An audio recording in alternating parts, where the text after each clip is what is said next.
नमस्कार। मैं प्रहलाद कुमार मीणा,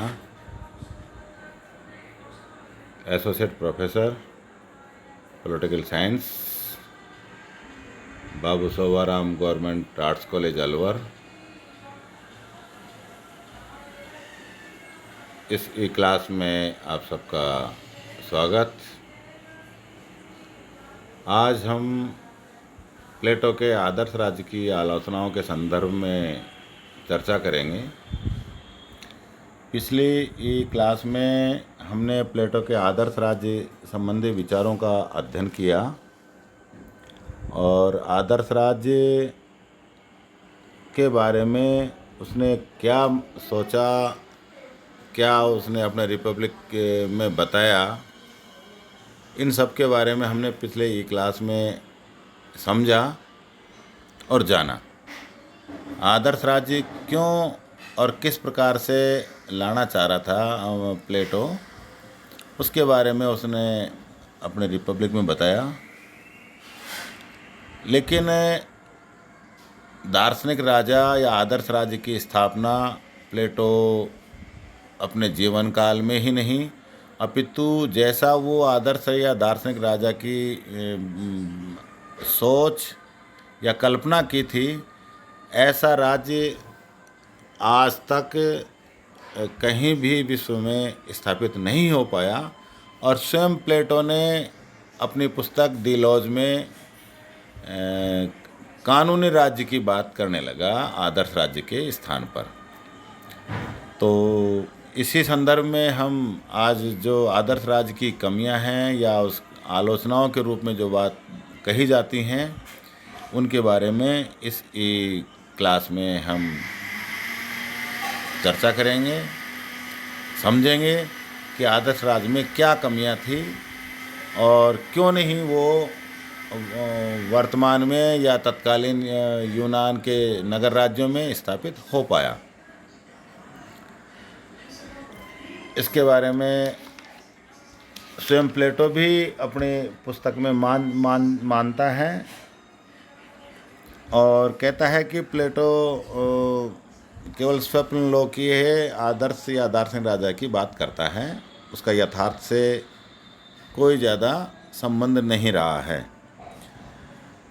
प्लेटो के आदर्श राज्य को एक ऐसा स्वप्न लोकीय राज्य कहा जाता है जिसकी स्थापना इस धरती पर संभव नहीं है और स्वयं इस बात को वो स्वीकार स्वयं भी कर लेता है। पहली आलोचना या कमी के रूप में जो बात आती है वो है कि स्वतंत्रता का निषेध। चूँकि प्लेटो अपने आदर्श राज्य में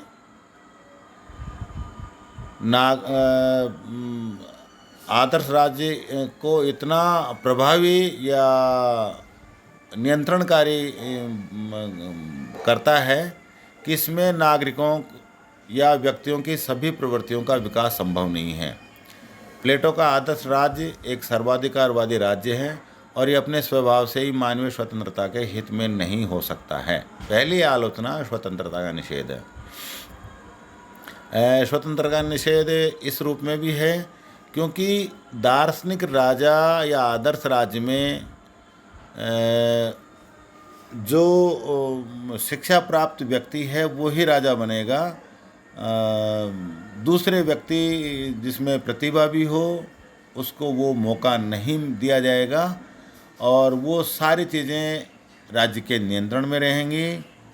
इसलिए इसमें इसकी आलोचना में यह है कि व्यक्ति की स्वतंत्रता का इसमें निषेध होगा। दूसरी जो आलोचना बताई वो है कार्यात्मक विशेषीकरण की पद्धति अनुचित।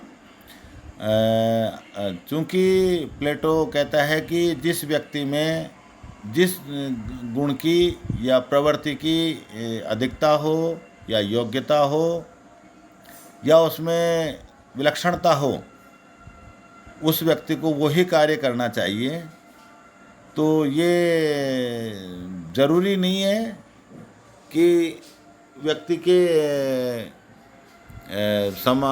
एक पूरे जीवन काल में एक समान ही जैसे योग्यता या विशेषता उसमें हो, कई सारी बहुमुखी विशेषताएं या प्रतिभाएं होती हैं जो कार्यात्मक विश्लेषण की पद्धति के खिलाफ हैं।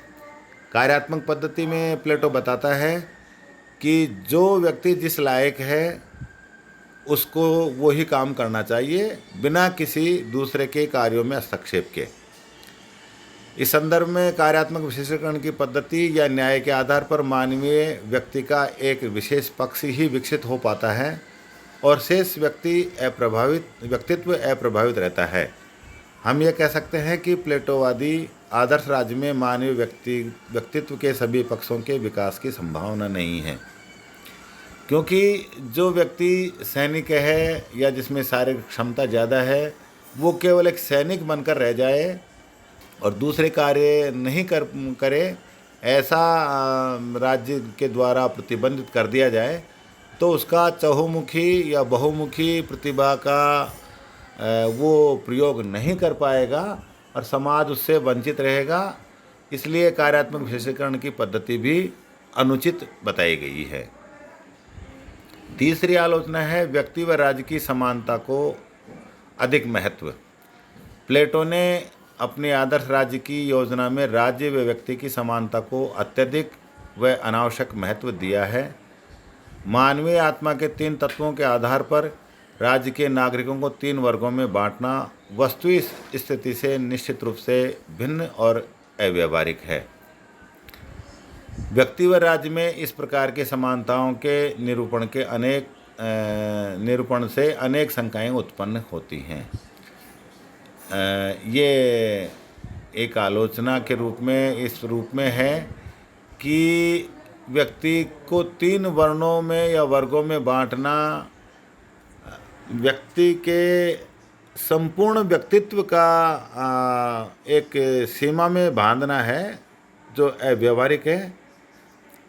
इस रूप में ये असमानताओं को जन्म देता है। इसलिए आदर्श राज्य की आलोचना इस रूप में की जाती है कि व्यक्ति व राज्य की समानता को अधिक महत्व दिया गया है इसमें। नंबर 4 पर जो आलोचना बताई गई है वो है उत्पादन वर्ग की घोर उपेक्षा।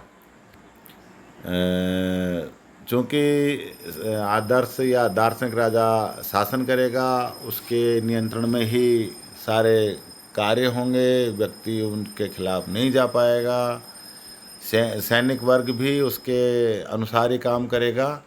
उत्पादक वर्ग को कहीं भी कोई ऐसा अवसर दार्शनिक राजा या आदर्श राज्य में नहीं है जिससे वो अपने लिए, अपने परिवार के लिए या संपूर्ण समाज के लिए कुछ और कर पाए।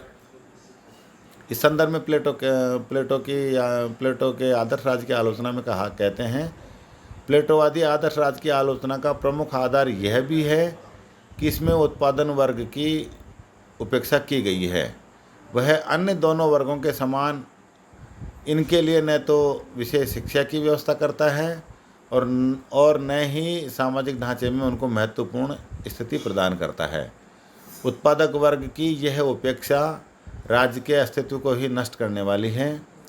प्लेटो इस बात को तो स्वीकार करता है कि निम्न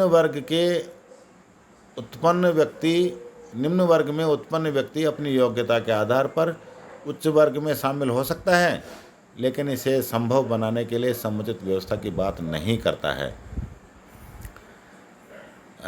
वो इस बात की तो उत्पादक वर्ग को छूट देता है कि वो अपनी योग्यताओं के आधार पर उच्च वर्ग में शामिल हो जाए, लेकिन उसका तरीका क्या होगा, उसकी व्यवस्था किस प्रकार होगी, इस बारे में प्लेटो अपने रिपब्लिक में या दूसरे अन्य ग्रंथों में किसी प्रकार का कोई विचार नहीं देता है और इसमें उत्पादक वर्ग की उपेक्षा ही होती है। अगली जो आलोचना या इसकी कमी है वो शासक वर्ग की निरंकुश सत्ता स्थापित हो जाएगी, ऐसे आलोचकों का मानना है और ये सही भी है कि जब व्यक्ति या शासन पर किसी प्रकार का कोई नियंत्रण नहीं रहता है तो निरंकुश हो जाता है, और जब सत्ता आती है तो व्यक्ति को सत्ता भ्रष्ट करती है। पूर्ण सत्ता या निरंकुश सत्ता आ जाती है तो वो पूर्णतया उसको भ्रष्ट कर देती है। इस संदर्भ में प्लेटो के आदर्श राज्य में कानूनों व नियमों का पूर्ण रूप से अभाव है। इसमें सारी सत्ता दार्शनिक शासकों को सौंप दी गई है, जिसे किसी भी प्रकार उचित नहीं कहा जा सकता। इनको शिक्षा द्वारा कितना ही विवेकशील क्यों न बना दिया जाए, पर अनियंत्रित शक्ति पाने पर मानवीय स्वभाव के अनुसार उसमें दोष आना स्वाभाविक है। ये सही है कि जब अनियंत्रित शक्ति किसी व्यक्ति में आ जाती है बिना किसी नियमों के, तो उसमें दोष उत्पन्न होना स्वाभाविक है।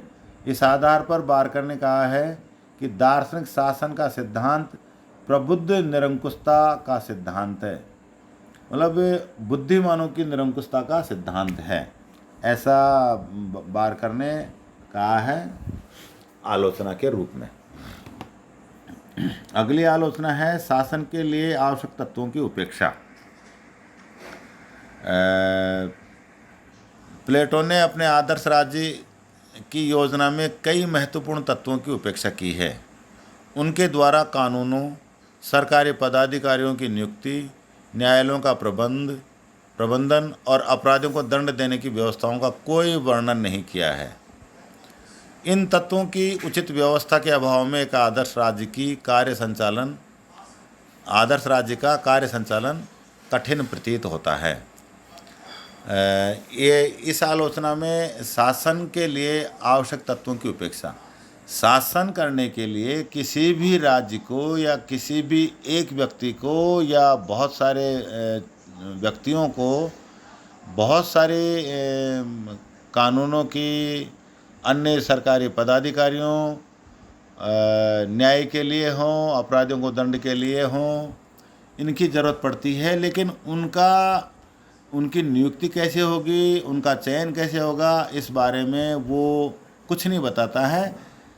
इस प्रकार शासन एक अधूरा शासन भी कह सकते हैं कि इसमें कई सारी कमियां जो व्यवहारिक रूप से आएंगी समस्या, उनके बारे में प्लेटो कुछ भी नहीं कहता है। दास प्रथा के संबंध में अगली आलोचना के रूप में है कि दास प्रथा के संबंध में प्लेटो मौन है, वो इसके बारे में कुछ नहीं कहता है।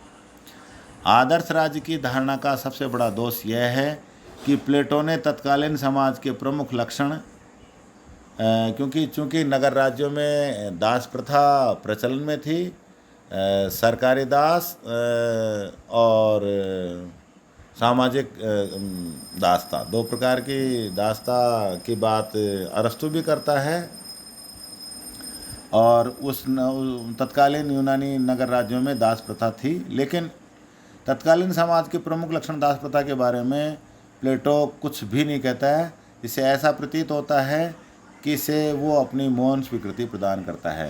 यानी कि दास प्रथा के संबंध में प्लेटो कुछ भी नहीं कहता है कि आदर्श राज्य की शासन व्यवस्था में दास प्रथा के बारे में क्या योजना है, क्या प्लान है।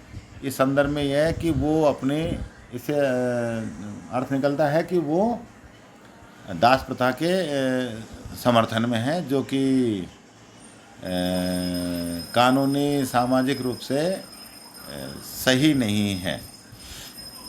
इन सब आलोचनाओं के अलावा उनके प्रिय शिष्य अरस्तु ने भी प्लेटो के आदर्श राज्य संबंधी धारणा की आलोचना की है, जो इस प्रकार है। प्लेटो की साम्यवादी योजना मानवीय प्रकृति के मूल सिद्धांतों के विरुद्ध है, क्योंकि साम्यवादी योजना केवल आदर्श राज्य की स्थापना या दार्शनिक राज्य की प्राप्ति के लिए की गई है। इसलिए वो कहता है कि ये योजना मानवीय प्रकृति के मूल सिद्धांत के विरुद्ध है। दूसरी आलोचना के रूप में अरस्तु बताते हैं कि प्लेटो का राज्य में पूर्ण एकता विचार राज्य के लिए विनाशकारी है, क्योंकि राज्य की प्रवृत्ति का मूल तत्व ही बहुलता है। राज्य में पूर्ण एकता का विचार राज्य के लिए विनाशकारी है, क्योंकि राज्य की प्रवृत्ति का मूल तत्व ही बहुलता है। अनेकता में एकता का भी हम इसमें कह सकते हैं कि जब एक विचार ही राज्य के में रहेगा तो वो शायद प्रगति नहीं कर पाएगा और अंत में उसका विनाश शुरू हो जाएगा और अंततः वो विनाश उसका निश्चित है। प्लेटो ने आदर्श राज्य में निम्न वर्गों की घोर उपेक्षा की है। अगली आलोचना में अरस्तु कहते हैं कि प्लेटो के आदर्श राज्य में निम्न वर्ग की घोर उपेक्षा की है, जो किसी भी राज्य की जनसंख्या का बहुत बड़ा भाग है। यह उपेक्षा समाज को दो परस्पर विरोधी वर्गों में विभाजित कर देगी।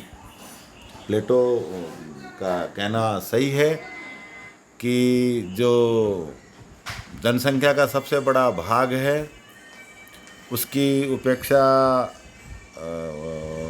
प्लेटो के आदर्श राज्य में की गई है, जिसको उत्पादक वर्ग भी कहा जा सकता है, और ये जनसंख्या का बहुत बड़ा भाग होता है। इस तरह से राज्य परस्पर दो विरोधी वर्गों में या भागों में बंट जाएगा और वो राज्य के लिए या किसी भी व्यवस्था के लिए उचित नहीं है। अब कुछ लोग कहते हैं कि क्या प्लेटो का आदर्श राज्य काल्पनिक है या आदर्श राज्य की धारणा का क्या महत्व है अथवा नहीं है। इस संदर्भ में हम थोड़ा सा और जानकारी ले लेते हैं। उपयुक्त आलोचनाओं के अतिरिक्त प्लेटो के आदर्श राज्य पर सबसे बड़ा आक्षेप यह किया जाता है कि प्लेटो स्वयं दृष्टा थे और रिपब्लिक में वर्णित राज्य का एक ऐसा स्वप्न लोकीय शासन है जिसकी स्थापना इस धरती पर कभी भी नहीं हो सकी। स्वयं प्लेटो ने स्वीकार किया है कि साम्यवाद और दार्शनिकों के शासन पर आधारित राज्य की क्रियान्विति सरल नहीं है, किंतु इन सब के बावजूद भी आदर्श राज्य की धारणा मात्र काल्पनिक नहीं हो सकती। ऐसा कहा है बार्कर के अनुसार प्लेटो रिपब्लिक में राज्यों के रोग का निदान और उपचार दोनों ही केवल किन्हीं पहले से कल्पित दार्शनिक सिद्धांतों के आधार पर निश्चित नहीं किए गए हैं, वरन यूनानी राज्यों में या यूनानी जीवन के तथ्यों के आधार पर निर्धारित किए गए हैं। रिपब्लिक वास्तविक परिस्थितियों पर आधारित है। रिपब्लिक की 8वीं तथा 9वीं पुस्तक में तत्कालीन यूनान की शासन प्रणाली, स्पार्टा का वर्गतंत्र और कीर्तितंत्र तथा एथेंस के लोकतंत्र और सिराक्यूज के निरंकुश शासन का उल्लेख प्लेटो ने अपने 8वें रिपब्लिक के 8वें और 9वीं पुस्तक में किया है। प्लेटो की दृष्टि में ये सभी विकृत शासन प्रणालियां हैं, क्योंकि इसमें विवेक पर अज्ञान व वासना के तत्वों की प्रधानता थी। प्लेटो इन शासन व्यवस्थाओं का निदान चाहता था और बताता है कि शासन में विवेक की सर्वोच्च स्थान दिया जाए और एक नई शिक्षा व्यवस्था का व साम्यवाद की व्यवस्था द्वारा वासना व उत्साह को विवेक द्वारा नियंत्रित किया जाए, तो शायद कुछ शासन व्यवस्थाओं में सुधार हो सकता है। रिपब्लिक की 7वीं पुस्तक में बताता है कि विभिन्न विषयों की शिक्षा उसकी अकादमी में वास्तव में दी जाती थी। उसके साम्यवाद की प्रणाली भी स्पार्टा तथा अन्य राज्यों में बहुत कुछ अंशों में पाई जाती थी। जब साम्यवाद संबंधी विचारों की जानकारी हम ले रहे थे या उसके बारे में हम बात कर रहे थे, तो प्लेटो ने साम्यवाद का कोई मौलिक विचार नहीं है उनका। स्पार्टा और एथेंस में सामूहिक भूमि का एक जो परंपरा थी वो देखी गई है या उस समय के शासन व्यवस्था नगर राज्य में थी, और एथेंस में और दूसरे अन्य एक राज्यों में स्त्रियों को भी अच्छी संतान प्राप्ति के लिए पति अपनी स्त्री को दूसरे व्यक्तियों को दे देते थे। तो साम्यवाद की जो कल्पना या बात आदर प्लेटो ने बताई है, वो कोई उसका मौलिक विचार नहीं है। ये कुछ हद तक वहाँ के नगर राज्यों में पहले से प्रचलन में थी। प्लेटो को महज एक कल्पनावादी न कहने का आधार यह भी है कि प्लेटो ने तत्कालीन राजनीति की बुराइयों को स्वयं ने देखा और अनुभव किया, वह भोगा भी, तथा इस स्थिति में क्रियात्मक सुधार करने की तीव्र इच्छा उसके मन में जागी। और इसके बारे में उसकी व्यवहारिकता इस बात से सिद्ध होती है कि उसने साम्यवाद की व्यवस्था संपूर्ण राज्यवासियों पर लागू न करके केवल दार्शनिक तथा सैनिक वर्ग तक ही सीमित रखी थी। उसका आदर्श राज्य पश्चिम के राजनीतिक जीवन पर वस्तुतः गहरा प्रभाव डालता है और रिपब्लिक की 9वीं पुस्तक के अंत में लिखता है कि मेरे विचार में पृथ्वी पर ऐसा नगर राज्य कहीं पर भी नहीं है, इसका नमूना स्वर्गलोक में ही स्थित है। तो कल्पना तो नहीं कह सकते, महत्व के रूप में हम कह सकते हैं कि अगर ऐसी शासन व्यवस्था जो बुद्धिमान और विवेक और साहस के साथ अगर शासन व्यवस्था का संचालन किया जाए तो शायद वो शासन व्यवस्था विश्व की श्रेष्ठतम शासन व्यवस्था होगी। ऐसा प्लेटो का विचार था, लेकिन अंततः वो भी स्वयं इस बात को स्वीकार करता है कि ऐसा शासन इस धरती पर संभव नहीं है। ये नमूना केवल स्वर्गलोक में ही देखा जा सकता है।